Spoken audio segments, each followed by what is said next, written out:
حضرت علی کرم اللہ وجہہ سے کسی نے پوچھا کہ آپ کو حضور اکرم صلی اللہ علیہ وسلم سے کتنی محبت ہے؟ آپ نے ارشاد فرمایا، خدا پاک کی قسم، حضور ہم لوگوں کے نزدیک اپنے مالوں سے، اپنی اولادوں سے، اپنی ماؤں سے اور سخت پیاس کی حالت میں ٹھنڈے پانی سے بھی زیادہ محبوب تھے۔ در حقیقت صحابہ کرام رضی اللہ عنہ اجمعین کی یہی حالت تھی، اور کیوں نہ ہوتی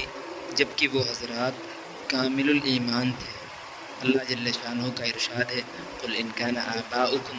وابناؤکم واخوانکم وازواجکم وعشیرتکم واموال اقترفتموها وتجارۃ تخشون کسادها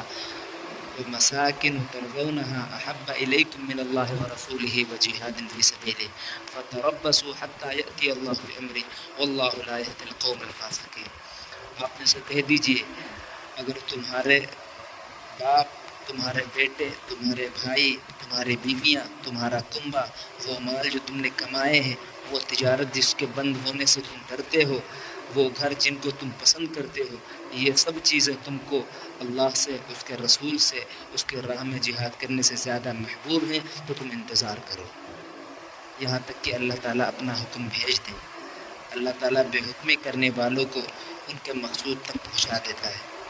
اس آیت شریفہ میں اللہ تعالیٰ اس کے رسول کی محبت سب چیزوں سے زیادہ کم ہونے پر وعید ہے۔ ایک صحابی حضرت انس رضی اللہ عنہ فرماتے ہیں کہ حضور اکرم صلی اللہ علیہ وسلم کا ارشاد ہے، تم میں سے کوئی شخص اس وقت تک مومن نہیں ہو سکتا جب تک کہ اس کو میری محبت اپنے باپ، اولاد اور تمام لوگوں